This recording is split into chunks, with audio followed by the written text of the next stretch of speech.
Bismillahirrahmanirrahim. Assalamualaikum warahmatullahi wabarakatuh. Kesempatan ini saya akan menjelaskan tentang microcontroller. Materi kuliah ini saya khususkan kepada mahasiswa saya Prodi TKK di Politeknik Negeri Madiun.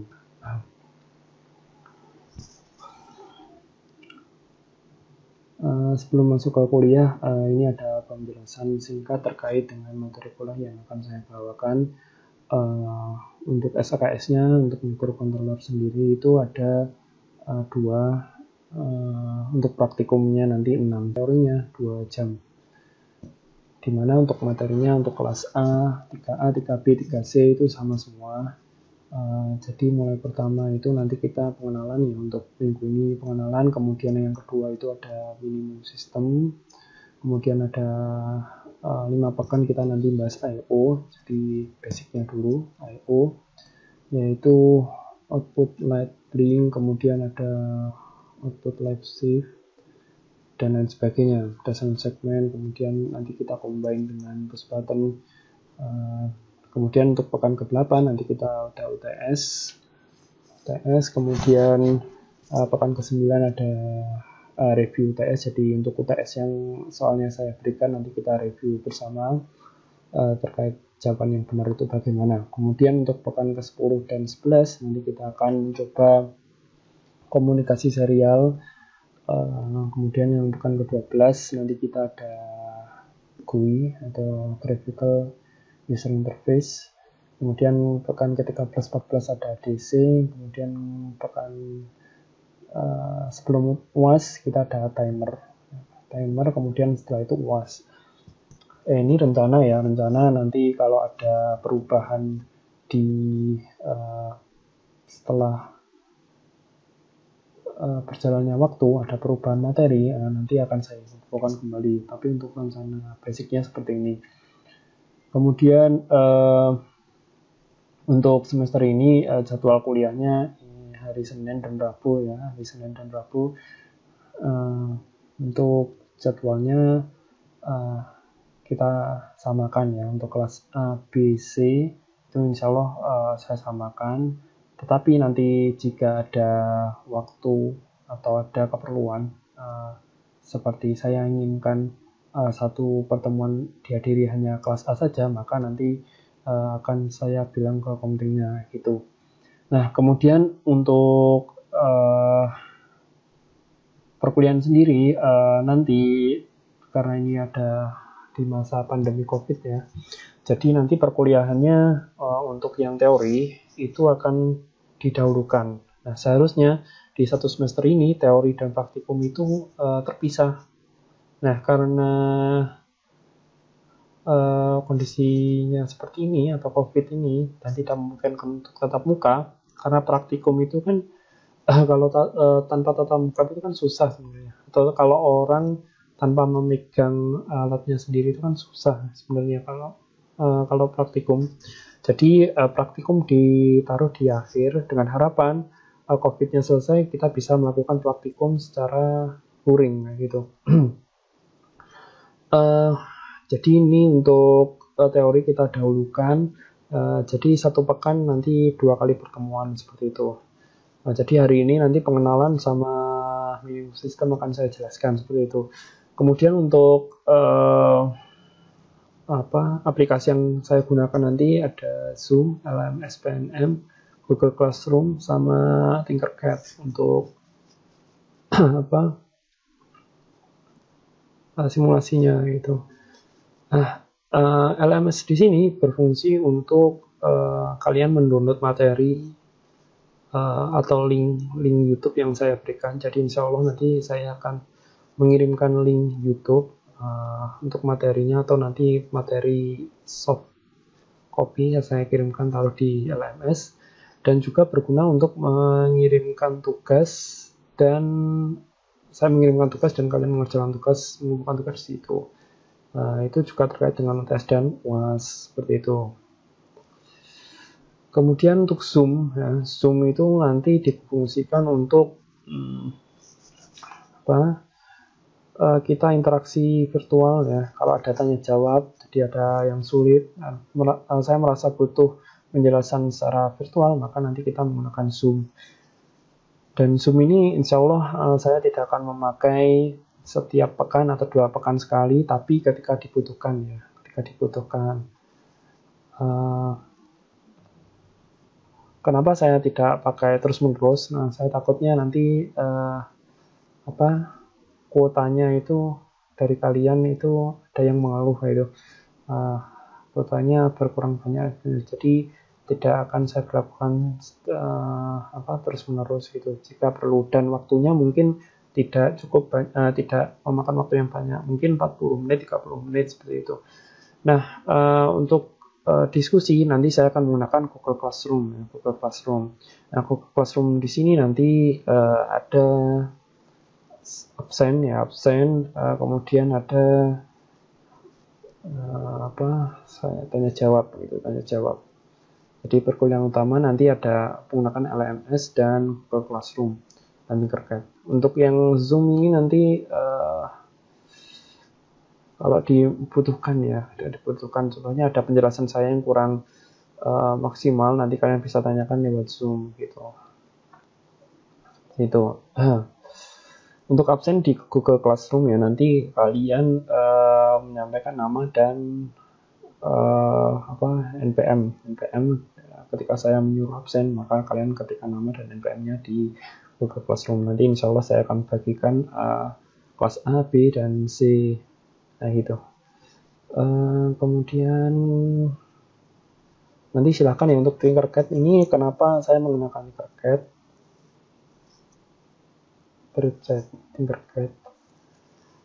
Karena untuk awalnya itu kan kita menggunakan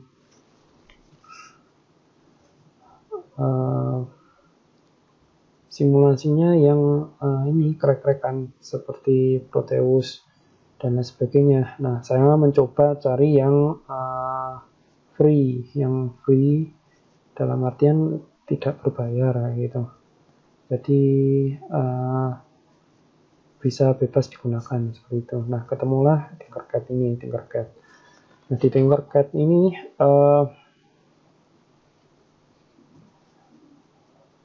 banyak bisa digunakan untuk sensor ultrasonik, LCD, dan simulasinya itu mendekati seperti praktikumnya, seperti aslinya. Contohnya di sini ada project board, OLED, resistor, dan ketika nanti salah pemasangan ada run simulation atau start simulation, itu dia bisa menandakan error.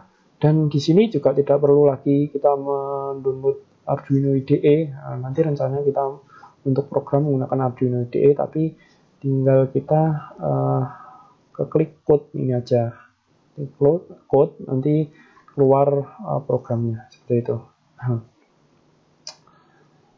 Kan untuk penjelasan hari ini pendahuluannya itu dulu ya, kemudian saya lanjutkan ke materi.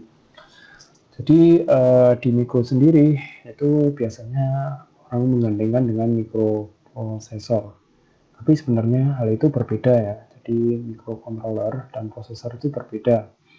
Apa perbedaannya? Microcontroller itu berbagai fitur itu sudah dalam satu paket. Di satu paket IC.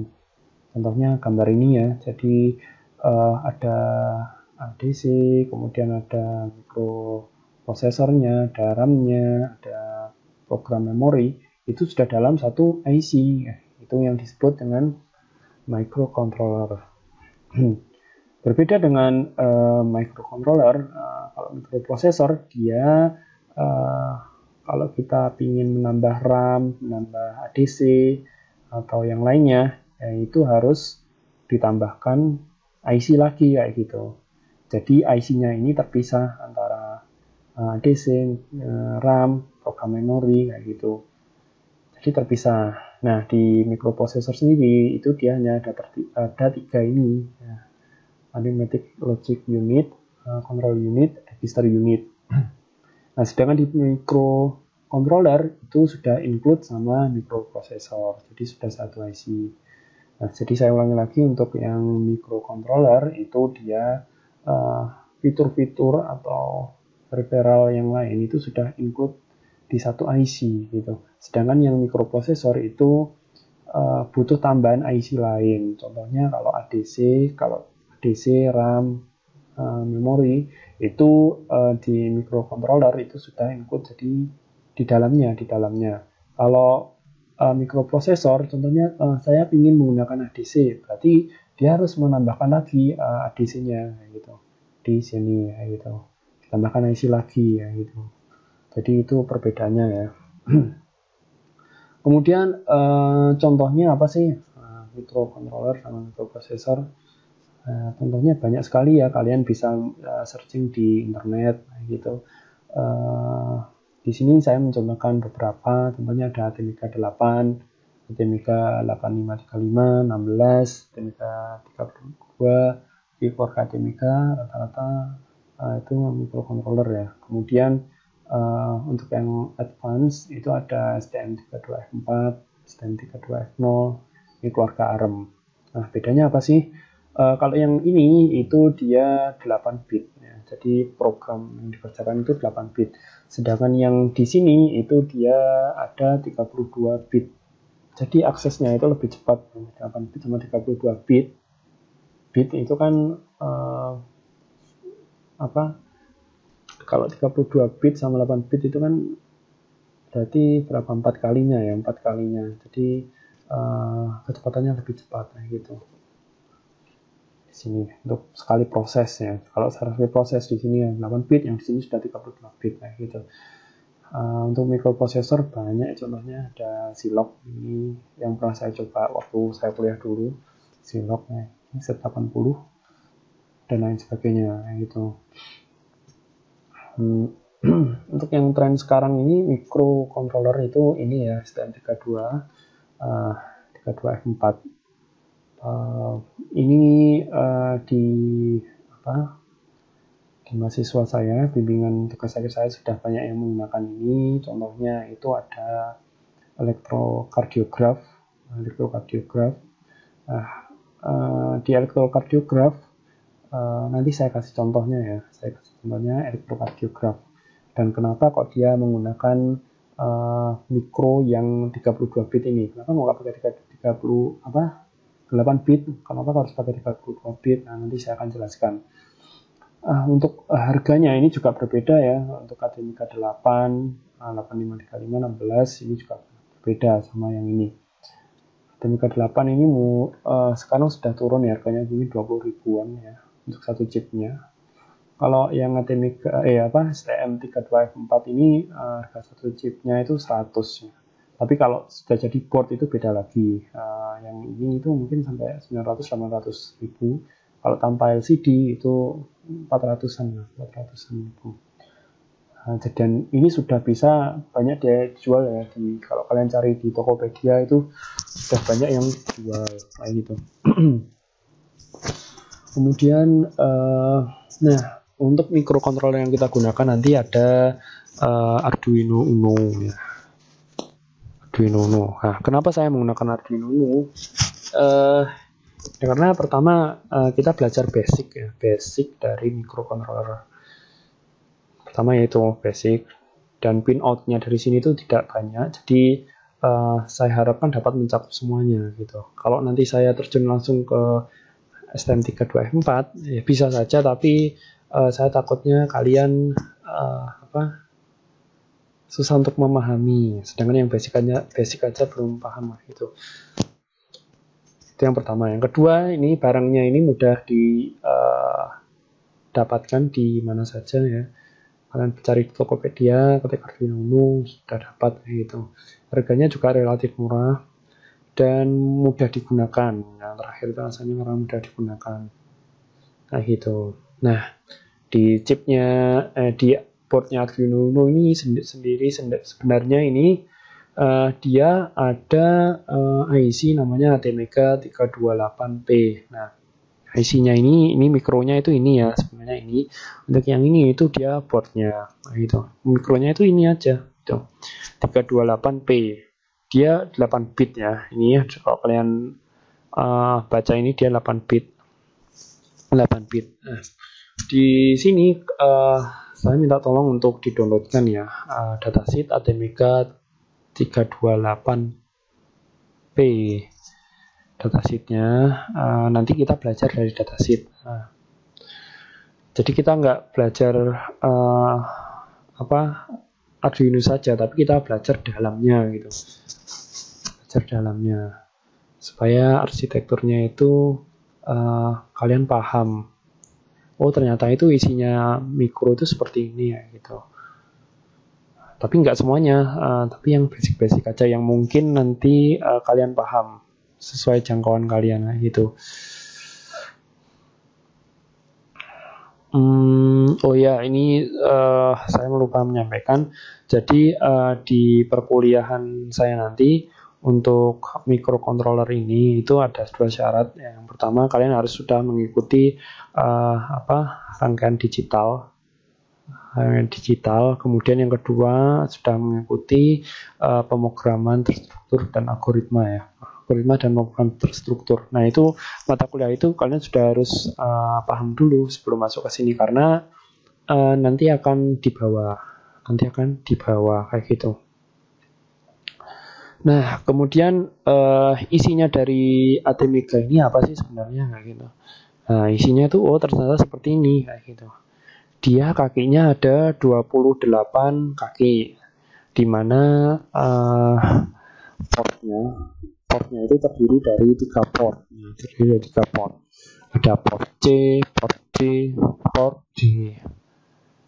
Ada port B, port C sama port D gitu. Seperti itu ya. Jadi ada port C, port B, port D. Nah di masing-masing port atau masing-masing pinnya ini fungsinya beda-beda kayak gitu. Fungsinya beda-beda. Saya contohkan seperti ini ya. Sebentar saya kembali dulu.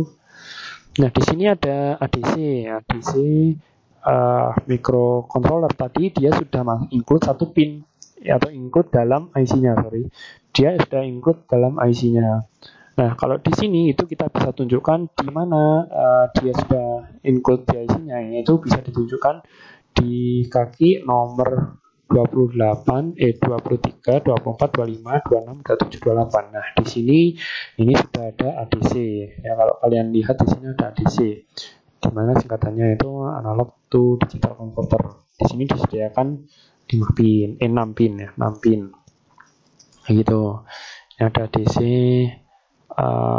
Kemudian ada pin ini ya RX, TX dan lain sebagainya, fungsinya bermacam-macam. Nanti kemungkinan nggak saya akan bahas semuanya karena takutnya 1 semester nggak mencukupi materinya. Nanti kalau berlanjut ke sistem embedded baru kita jelaskan kayak gitu. Nah, kurang lebih ini ya pin out-nya. Jadi ada 28 kaki. Nah, kaki nomor 1 ada di sini ya. Kalau kalian beli IC-nya sebentar. Ya, beli IC-nya seperti ini. Nah, di sini ada cengkungannya. Ini ada cengkungannya. Kaki nomor 1 itu di sini. Kaki nomor 1 di sini. Nah, seperti ini ya. Jadi nggak usah bingung dan masangnya nggak perlu kebalik. Karena sudah tahu ya. Ya. Kalau kita buka lagi pin out diagramnya nanti kurang lebih seperti ini ya kalau di Arduino Uno. Jadi ADC itu dia kalau kalian beli Arduino Uno nanti di sini itu hanya kelihatan power, analog in sama digital M gitu, RX TX. Nah, tapi dalamnya itu kalian nggak tahu ada 3 port gitu, ada 3 port. Kemudian fungsinya DC atau yang lainnya atau interrupt atau timer itu kita nggak tahu di Arduino Uno dalamnya Atmega 328P itu kita nggak tahu. Tapi kalau kita melihat seperti ini, wah kita tahu, oh ternyata A0, A1, A2, A3, A4, A5 yang tertulis di Arduino Uno itu ternyata port C sampai port 5 kayak gitu. Oh pin 01 ternyata itu RXTX. Nah, di sini port D0 dan port D1. Ini nanti yang digunakan untuk komunikasi serial kayak gitu. Dan lain sebagainya ya. Dan lainnya ini nanti kalian akan paham ketika sudah membaca datasheet dan membaca ini. Seperti itu. Jadi sebenarnya Arduino Uno itu biar orang itu lebih mudah menggunakannya gitu, tanpa perlu baca datasheet. Nah, tapi saya pinginnya kalian tuh baca datasheet supaya tahu dalamnya seperti itu. Nah itu nanti ini silakan dibaca-baca lagi. Kemudian, nah di microcontroller sendiri itu ada yang namanya minimum system atau syarat minimum agar mikro itu dapat berjalan. Yang dibutuhkan apa sih? Nah, itu supaya mikro itu bisa berjalan. Nah, itu bisa digunakan. Yang pertama ada VCC ground ya. VCC ground. Ada VCC ground. Nah, VCC sama groundnya ini, groundnya di sini ada 2, nomor 8 sama 22. Ini harus terhubung dengan ground itu minusnya baterai ya, atau negatifnya baterai, atau negatifnya power supply itu ground. Kemudian kalau VCC itu dia positifnya baterai. Kalau ada yang belum tahu, bahasa simpelnya seperti itu. Nah, berapa nilai tegangannya? Tegangannya nilainya 5 volt ya, 5 volt. Karena kita pakainya TTL ya. Jadi 5 volt. Di VCC ini kita pakai 5 volt dihubungkan dengan 5 volt, yang di sini kita hubungkan dengan ground. Kayak gitu. Nah, nanti ini nyala ya. Mikronya bisa berjalan. Maksudnya bukan ini ya, bisa aktif. Nah, kemudian selain itu ada resetnya. Resetnya kenapa? Kalau kalian lihat di sini ada nomor 1 ini ada resetnya. Resetnya ini dia ada bar. Di sini ada bar. Nah, maksudnya gimana? Jadi reset di sini maksudnya dia active low. Jadi ketika dikasih logic 0, maka dia akan mereset. Nah, kalau kondisinya high, diberi kondisi high, maka dia akan tidak aktif, yaitu resetnya tidak aktif. Nah, penulisan bar seperti ini, high, kondisi low high. Kalau saya sudah bicara high, itu berarti dia tegangannya 5 volt. Kalau low itu 0 volt ya. Ingat-ingat, ini sebenarnya sudah dibahas di digital. Saya tinggal mengulangi aja. Jadi kalau dikasih high, berarti dia 5 volt. Kalau low itu 0 volt. Jadi kalau ada tanda bar seperti ini, berarti dia aktif low. Jadi aktif ketika dikasih kondisi low atau 0 volt, atau dikondisikan dimasukkan ke ground atau dihubungkan ke ground, baru dia bisa reset. Nah, maksudnya reset itu gimana sih? Jadi reset itu nanti dia programnya mengulang dari awal. Nah, kalian punya program nih, contohnya saya ingin menyalakan LED dari merah, hijau, kuning, dan seterusnya. Nah, ketika programnya ini ya, kayak nomor 1 ini ditaruh di ground, maka programnya akan kembali ke kondisi awal. Jadi merah ya tadi. Jadi kondisi merah. Nyalanya ke merah dulu kayak gitu. Itu berlaku untuk semuanya ya. Itu. Nah, tapi tergantung di sini dia aktif high atau aktif low kayak gitu. Nah, di sini supaya dapat digunakan maka kondisinya harus high. Nah, tapi ketika saya ingin mereset, berarti harus dikasih logic low. Nah, biasanya ini saya beri tugas untuk kalian. Jadi apa yang dimaksud reset? Itu pertanyaan pertama saya. Kemudian yang kedua, bagaimana rangkaiannya dan dijelaskan. Nah, insya Allah pekan depan akan saya bahas terkait jawaban ini, jawaban yang benar ya. Nah, itu. Kemudian kita lanjut. Nah, ini ada rangkaian reset ya. Nanti kita juga butuh rangkaian, sebentar, ini ada yang salah. Jadi rangkaian extal ya. Ini ada rangkaian extalnya. Rangkaian extal nanti resetnya itu masuk ke sini ya, rangkaian extal. Nah, apa sih extal itu atau kristal itu apa? Nah, kristal itu dia dipasang di mana ya? Kristal itu dia dipasang sebentar. Ini ada Excel 1, Excel 2. Nah, Excel 1, Excel 2 ini nanti dipasang dipasang kristal ya. Kristal, nanti kalian cari juga ya, ini tugas untuk kalian cari kristal itu seperti apa. Nah, dipasang di mikro. Dia dipasang bersamaan dengan kapasitor ya, kapasitor yang di ground nanti. Jadi ada 2 kapasitor. Nah, nilainya kapasitor itu ada 22 picofarad, boleh 33 picofarad, boleh. Dia di paralel, nah, di paralel pemasangannya seperti itu. Nah, fungsinya apa sih kristal itu? Kristal itu fungsinya dia digunakan untuk kalau ibarat manusia itu kayak jantungnya gitu. Jadi dia yang menghasilkan detaknya agar mikro itu dapat bekerja. Nah, itu dia di kristal. Nah, kenapa dia bisa bekerja atau menghasilkan sinyal on off gitu kalau kalian nanti baca di internet. Karena dia bahannya piezoelektrik. Nah, bahan piezoelektrik itu ketika dikasih tegangan, maka dia akan menghasilkan sinyal on off kayak gitu.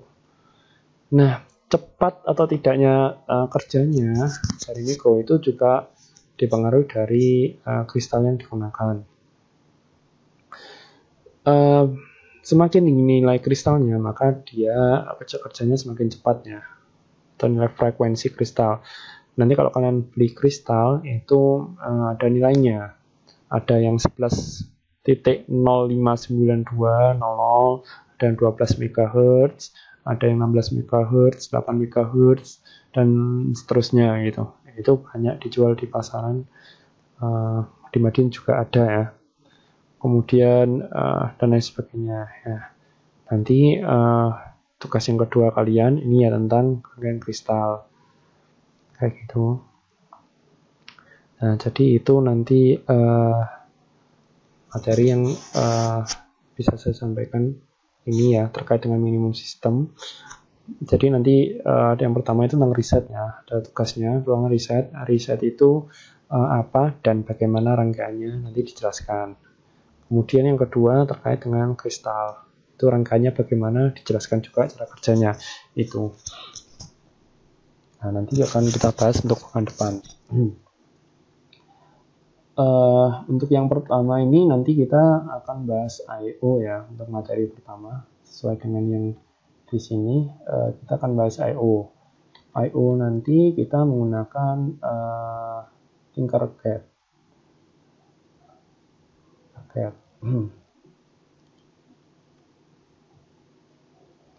Nah, di Tinkercad seperti ini ya. Tinkercad seperti ini. Kalian bisa buka ya tinkercad.com, kemudian nanti kita create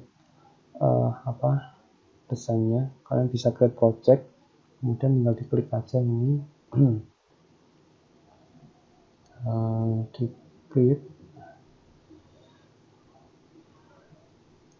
Nah, di sini ya ini tampilan awal dari Tinkercad. Kalian bisa pilih ya untuk basic, all, basic, untuk starternya basic, Arduino, circuit assemblies atau all. Nah, kalian bisa klik ini. Nah, di sini sebenarnya sudah banyak ya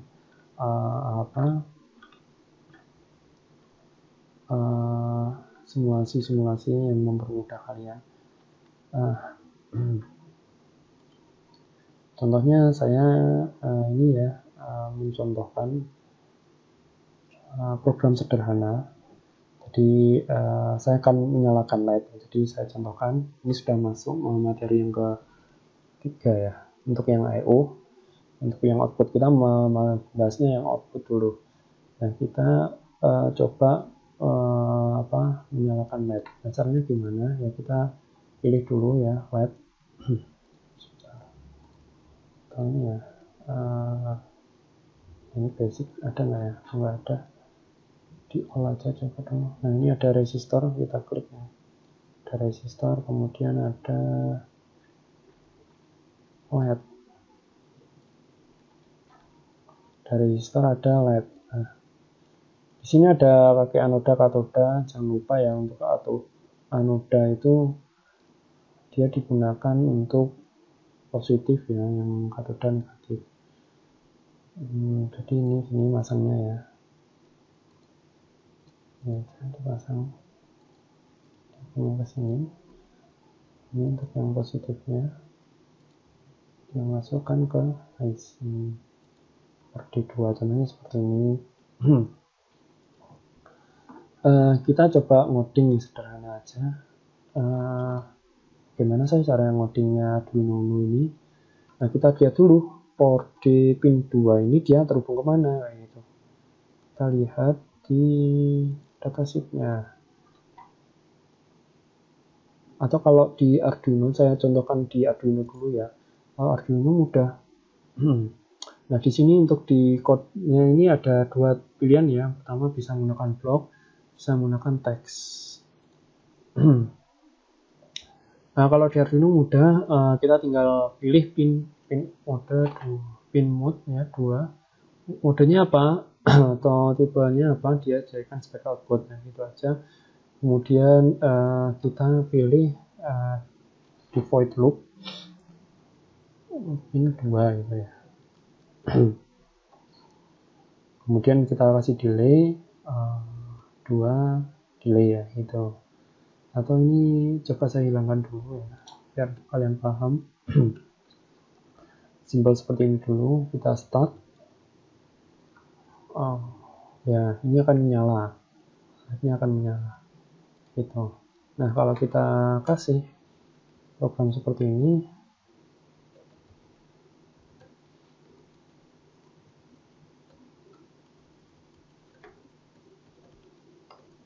lalu ini masih delay.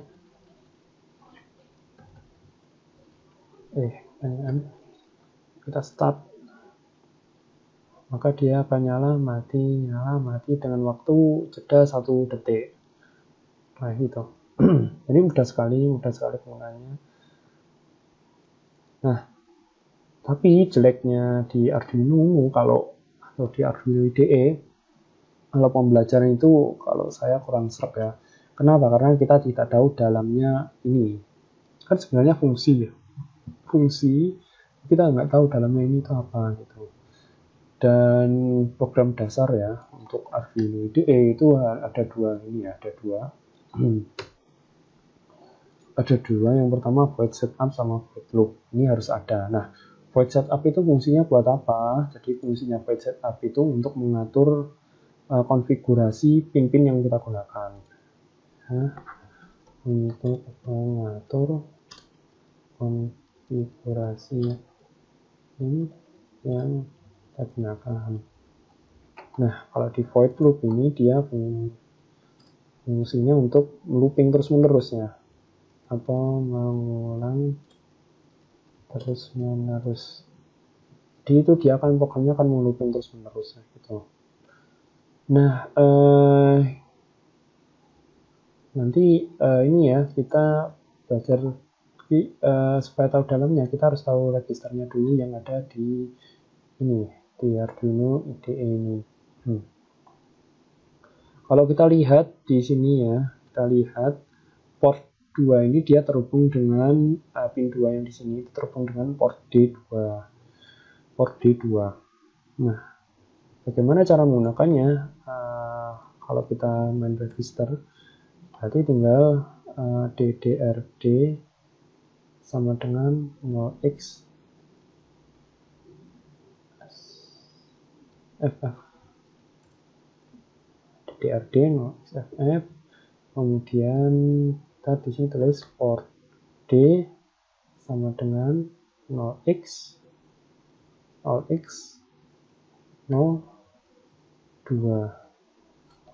Isinya kecil aja. Nah, ini.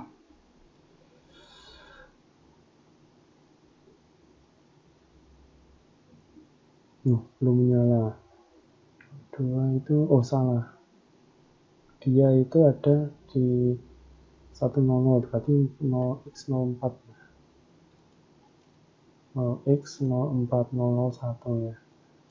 X04. Nah, ini nyala. Nah, bagaimana kok bisa nyala ya, gitu. Kok tadi salah ya, itu. Jadi seperti ini ya. Di dasarnya, di datasheet, kalau kalian baca di datasheet, nah, itu ada register namanya DDRD. Atau saya tulis di sini DDRX. Fungsinya apa sih DDRX itu?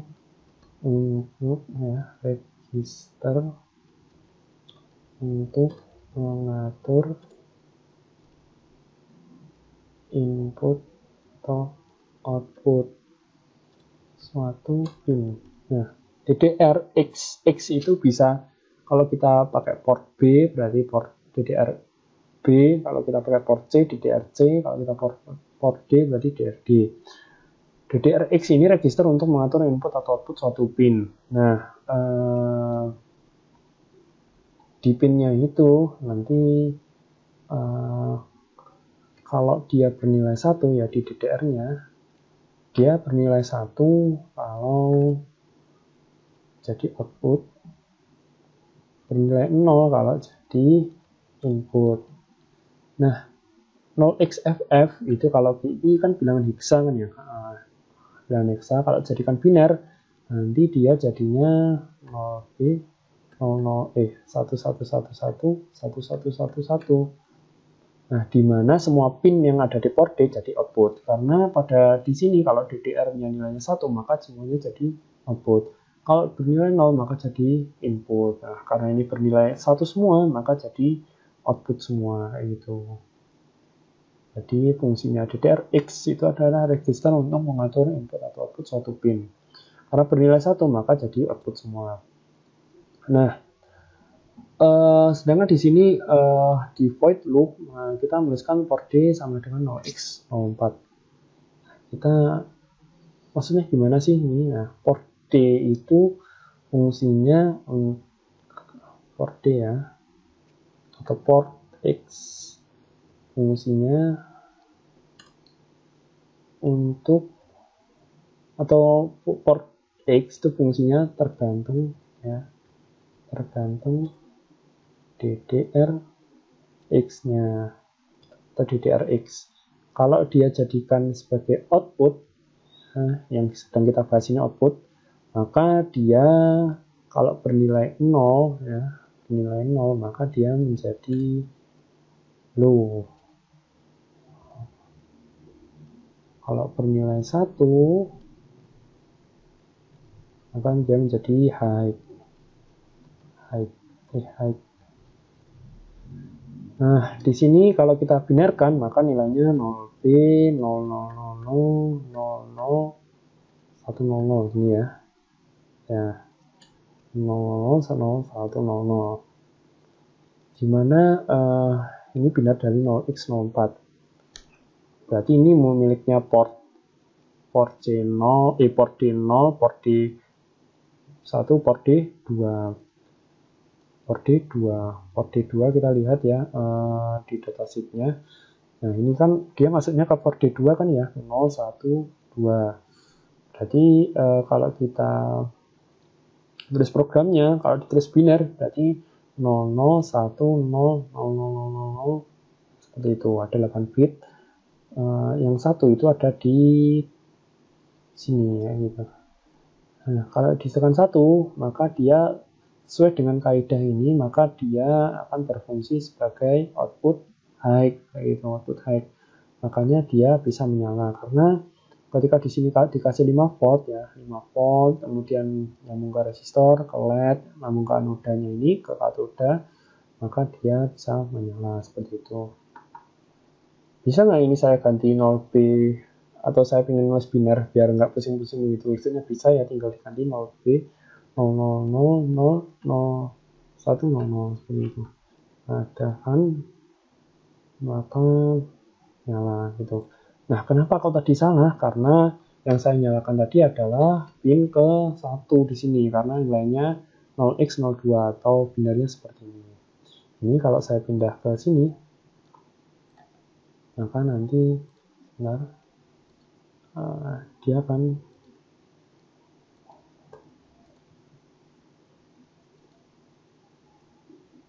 sebentar, masih ada error. Nah ini dia akan menyala kayak gitu. Tadi dia ada di pin pertama. Nah, mungkin itu dulu untuk pembahasan hari ini. Insya Allah dilanjutkan ke depan. Assalamualaikum warahmatullahi wabarakatuh.